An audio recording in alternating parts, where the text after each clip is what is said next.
Gods Unchained, DYDX, Sorare.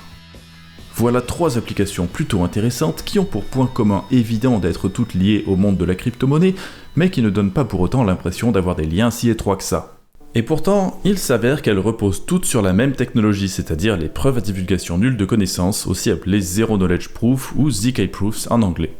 Si vous avez l'habitude de regarder la chaîne YouTube du Journal du Coin, vous aurez certainement entendu parler de ce terme-là, et vous aurez peut-être même vu ma vidéo sur la blockchain Mina qui repose sur cette même technologie. Cependant, dans le cas de Gods Unchained, DYDX et Sorare, même si la technologie utilisée fait partie de la même famille, elle n'est pas tout à fait identique à celle de Mina. La plus célèbre des micro-blockchains emploie ce qu'on appelle les SNARK, c'est-à-dire en anglais les Zero Knowledge Succinct Non-Interactive Argument of Knowledge. Interprète! Warrior! Et maintenant, vous comprenez pourquoi on n'utilise jamais rien d'autre que l'acronyme ZK-SNARK, ou même SNARK tout court. Quoi qu'il en soit, ces SNARK, en tant que preuve à divulgation nulle de connaissances, permettent de prouver mathématiquement qu'une certaine chose est vraie sans révéler l'information qui permet d'affirmer que c'est vrai. D'où le nom de preuve à divulgation nulle de connaissances. On produit une preuve sans montrer directement les connaissances qui justifient sa validité. C'est quelque chose de très difficile à réaliser dans un grand nombre de contextes, et particulièrement pour un être humain qui n'a pas les capacités de calcul d'un ordinateur. Du coup, sans avoir d'exemple en tête, ce procédé ne voudra peut-être pas dire grand-chose pour vous. Je vais donc illustrer tout ça pour que ça soit facilement compréhensible avec ce qu'on appelle la métaphore de la caverne d'Ali Baba qui a justement été créée pour expliquer le concept. C'est donc l'histoire d'une caverne qui est en fait un tunnel circulaire avec une entrée qui fait aussi office de sortie puisque la caverne est circulaire. Et à l'opposé de l'entrée, il y a une porte magique qu'on ne peut pas voir depuis l'extérieur et qui ne peut être ouverte que si on connaît le code secret, comme dans la légende d'Ali Baba qui devait dire « Sésame, ouvre-toi ». Mais en restant dehors, si quelqu'un d'autre sort de la grotte, on peut quand même voir de quel côté ils arrivent. Et il y a donc 2 personnes qui habitent pas loin de la grotte. Une des 2 connaît le mot de passe de la porte magique, mais elle ne veut pas donner ce mot de passe à l'autre. Elle veut seulement prouver qu'elle connaît le mot de passe sans divulguer de connaissances. Cette personne va être appelée prouveur, puisqu'elle veut prouver, et l'autre personne qui veut vérifier que le prouveur connaît le mot de passe sera appelée le vérificateur. Pour que le prouveur puisse prouver qu'il connaît le mot de passe, la procédure est très simple. Le vérificateur va attendre à l'entrée de la caverne sans regarder dans quel sens le prouveur est parti. À gauche ou à droite, il n'en sait rien. Et puis après quelques temps, il va se mettre à l'entrée et il va dire au prouveur « Je veux que tu sortes de la grotte par l'entrée nord ou par l'entrée sud selon son choix ». En revenant, le prouveur aura prouvé qu'il connaît peut-être le mot de passe. Mais ça n'est pas encore certain, parce que s'il est parti au sud au début et que le vérificateur lui demande de revenir par le sud, alors il sera revenu sans être passé par la porte, ce qui veut dire qu'il aurait pu faire ça même sans connaître le mot de passe. Et c'est aussi vrai s'il va au nord et qu'il ressort par le nord. Les seuls moments où il doit utiliser le mot de passe pour ouvrir la porte, c'est en allant au sud et en ressortant par le nord, ou inversement. Donc sans connaître le mot de passe, il y a quand même 50% de chances de pouvoir ressortir. Mais s'il connaît le mot de passe, il y a 100% de chances de sortir. Donc pour prouver vraiment qu'il connaît le mot de passe, il faut refaire l'expérience un grand nombre de fois. Parce que si on ne le fait qu'une fois, il est tout à fait possible que le prouveur ait menti et soit juste chanceux. C'est donc un procédé qui prend un certain temps, mais après 10, 20, 50 ou 100 tentatives, le vérificateur peut être certain que le prouveur connaît le mot de passe, sans pour autant que le prouveur lui ait directement donné le mot de passe. Et voilà donc le principe d'une preuve à divulgation nulle de connaissances. Cela étant dit, ça n'est qu'un principe. Bien sûr, quand on parle de données informatiques, il n'y a pas de caverne ni de porte magique. Le procédé est beaucoup plus complexe que ça. Mais ce qu'il faut retenir, c'est qu'on atteint le même objectif de prouver que quelque chose est vrai, sans dévoiler comment on le sait. Dans le monde de la blockchain, c'est une idée qui est très vite devenue intéressante, puisqu'elle permet dans certaines situations de protéger la vie privée des utilisateurs du réseau. Plusieurs projets ont décidé de se servir de cette technologie, et celui qui a fait le plus parler de lui l'année dernière, c'est Mina Protocol, que j'ai mentionné tout à l'heure. Chez eux, on utilise les SNARK. Mais Mina Protocol n'est pas le seul projet à se servir de la technologie des preuves à divulgation nulle de connaissances. En fait, il y a beaucoup de variations différentes de cette technologie. La famille des preuves à divulgation nulle de connaissances comprend les SNARK, mais aussi d'autres cousins avec des avantages et des inconvénients différents. L'un d'entre eux a été baptisé Stark, comme Tony Stark dans Iron Man, sauf que cette technologie n'a pas été créée dans une grotte avec une boîte de ferraille. Cette similarité de nom s'explique par le fait que le nom complet contient essentiellement les mêmes mots, la différence étant que le S et le N de Snark ont été remplacés par un autre S et un T. On est passé d'une preuve succincte et non interactive à une preuve super évolutive et transparente. Et après les Snark et les Stark, il y a aussi les Snarg et les Bulletproof. Chacune de ces 4 variétés a été mise en place plusieurs fois de différentes manières par différents projets comme vous pouvez le constater sur la liste à l'écran. Mais aujourd'hui, nous nous intéresserons qu'au ZK Stark, et plus spécifiquement à la version créée par la société Starkware. En effet, cette société s'est servie de la technologie ZK Stark qu'elle a développée pour créer les réseaux et programmes aujourd'hui utilisés par Gods Unchained, Sorare, DYDX et plein d'autres applications.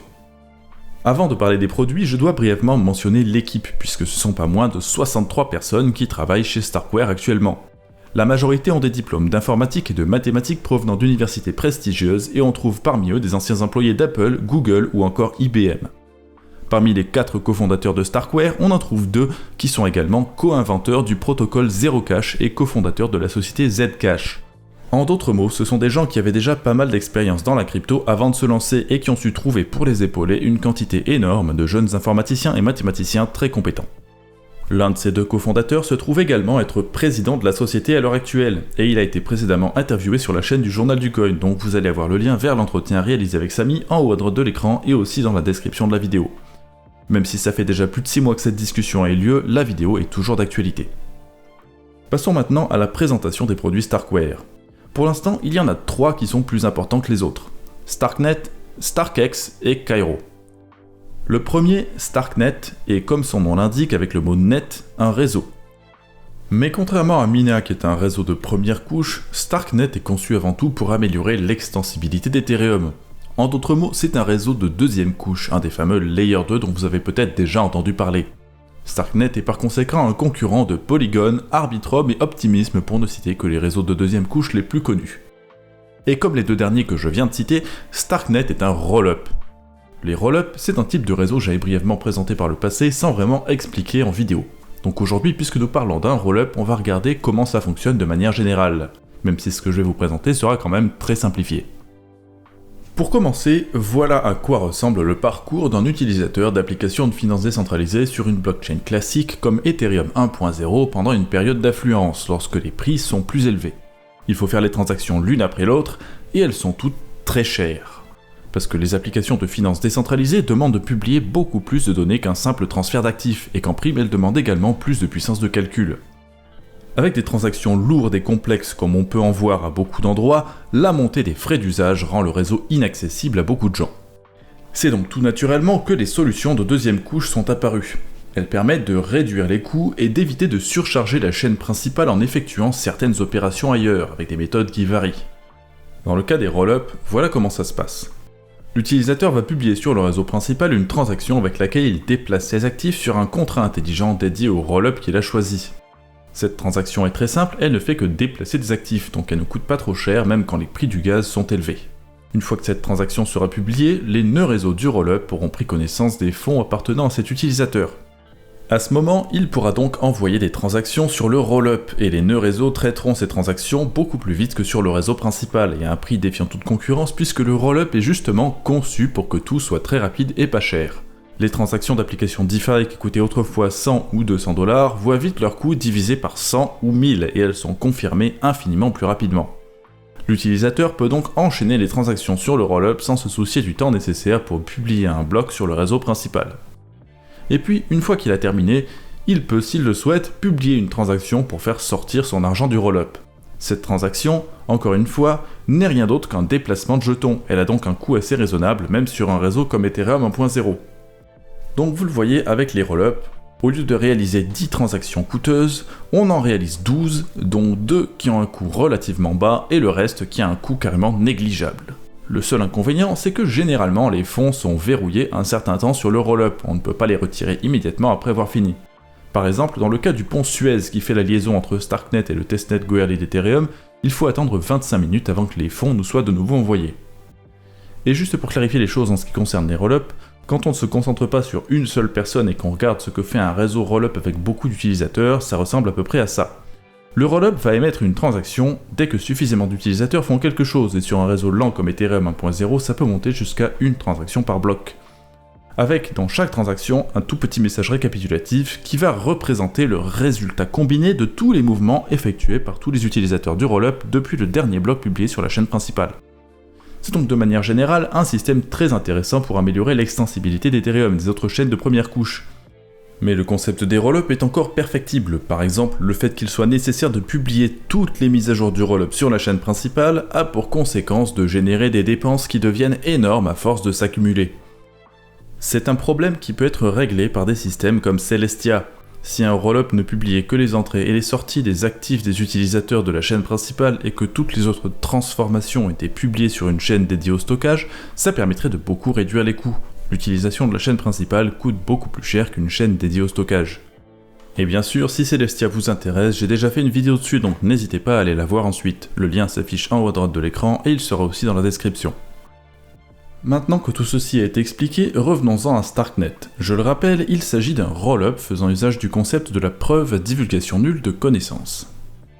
En d'autres mots, Starknet c'est la combinaison de deux technologies très importantes pour améliorer la capacité d'accueil des réseaux blockchain. Et je tiens à le répéter, c'est développé par une équipe de gens très compétents. Mais à l'heure actuelle, Starknet n'est pas encore un produit fini. Il fonctionne, mais il n'est pas tout à fait assez perfectionné pour être mis à disposition du grand public. Starknet est encore en version alpha et il n'est compatible qu'avec le réseau de test Ethereum. Si vous essayez d'envoyer de vrais Ethers dessus aujourd'hui, ils seront perdus, donc il va falloir attendre un peu avant de s'en servir. Heureusement pour vous qui regardez cette vidéo, l'équipe Starkware a récemment mis en place son propre pont appelé Starkgate, en référence bien sûr à la meilleure de toutes les séries de science-fiction. En effet. La Starkgate est pour l'instant seulement compatible avec le testnet d'Ethereum, mais ils ont annoncé dans le même message que tout cela serait bientôt également déployé sur le mainnet Ethereum, ce qui veut dire que vous pourrez bientôt accéder à Starknet. Maintenant, vous vous demanderez peut-être ce que vous pourriez bien y faire. Pour le savoir, il faut jeter un œil à la liste des projets qui travaillent sur une intégration Starknet ou qui y sont déjà. Il y en a notamment une que vous pourrez consulter en cliquant sur le lien dans la description et qui contient déjà une quarantaine de projets. Générateur de rendement, épargne, monnaie stable, plateforme d'échange avec ou sans carnet d'ordre, actifs synthétiques, NFT, jeux vidéo, vous trouverez un peu de tout sur Starknet quand il sera accessible. Et il n'y a pas que des nouveaux arrivants dans le monde de la crypto, on peut remarquer notamment que Aave et Maker sont déjà présents dans la liste. À eux deux, ces protocoles ont environ 30 milliards de dollars de TVL, donc ne faites pas l'erreur de croire que Starknet est un réseau de petits joueurs parce qu'il est tout récent. Et comme je l'ai mentionné au début, Starknet n'est pas le seul produit de la société Starkware, bien que ce soit probablement le plus important. Après Starknet, il faut donc parler de StarkEx. J'avais mentionné au début de la vidéo 3 applications différentes, Gods Unchained, Sorare et DYDX. Eh bien, c'est avec StarkEx que ces applications fonctionnent. La technologie derrière StarkEx est la même que celle utilisée sur Starknet, mais le public ciblé n'est pas le même et l'architecture non plus. Alors que Starknet est un roll-up décentralisé destiné au grand public, StarkEx est un roll-up partiellement centralisé qui n'est pas fait pour vous et moi. C'est un service payant destiné à être utilisé par des sociétés et des applications décentralisées qui sont donc clientes de Starkware. StarkEx est conçu d'une part pour satisfaire les besoins très spécifiques des clients de Starkware, et d'autre part pour innover et tester d'éventuelles améliorations à apporter à Starknet. On pourrait aussi dire que StarkEx est en quelque sorte un réseau de tests perpétuels permettant d'améliorer Starknet tout en aidant à financer les nombreux employés de Starkware grâce aux frais payés par les clients. La majorité d'entre vous ne sera donc pas spécialement intéressé par StarkEx, mais s'il y a des développeurs qui regardent cette vidéo, sachez que StarkEx a déjà plus d'1 milliard de dollars de TVL, ce qui semble indiquer que leurs clients sont plutôt satisfaits. Donc n'hésitez pas à contacter Starkware dès aujourd'hui si vous avez besoin d'une solution de mise à l'échelle dans ce genre-là. Enfin, le dernier produit de Starkware que j'avais mentionné au début, c'est Cairo, c'est-à-dire le Caire quand on traduit en français. Mais ici, il s'agit d'un nom propre qui n'a pas vocation à être traduit puisqu'on ne parle pas de la capitale de l'Égypte. Cairo, c'est un langage de programmation qui est bien sûr utilisé autant sur Starknet que sur StarkEx.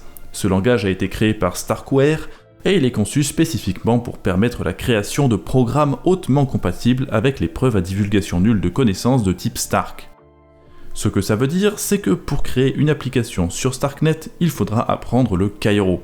C'est un frein assez conséquent à l'adoption puisque très peu de gens connaissent ce langage actuellement, contrairement au langage Solidity d'Ethereum qui est aujourd'hui très répandu.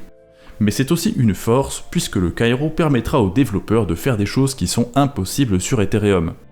Alors si vous n'êtes pas développeur, tout ce qui vous intéresse, c'est de savoir quel sera l'effet sur le réseau.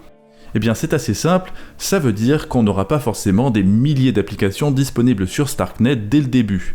Il y aura un certain temps d'adaptation nécessaire pour que les développeurs apprennent le Cairo. Mais avec des gros poissons comme AV et Maker qui sont dessus, Starkware attirera certainement un grand nombre d'applications dans le futur. Et puis, ce délai supplémentaire causé par la nouveauté du langage Cairo ne changera pas grand chose pour vous si vous souhaitez simplement investir dans les produits Starkware. En effet, pour l'instant, il n'existe aucun jeton Stark. Enfin, pour les quelques développeurs qui regarderont cette vidéo, vous trouverez dans la description tous les liens nécessaires pour apprendre à vous servir des systèmes Starkware. A priori, en apprenant le Cairo, vous pourrez trouver du travail, par exemple chez Nested Finance, dont le fondateur a dit dans une interview récente faite avec Samy qu'il recherchait des développeurs souhaitant apprendre le Cairo. Donc c'est peut-être une piste intéressante si vous cherchez à vous démarquer.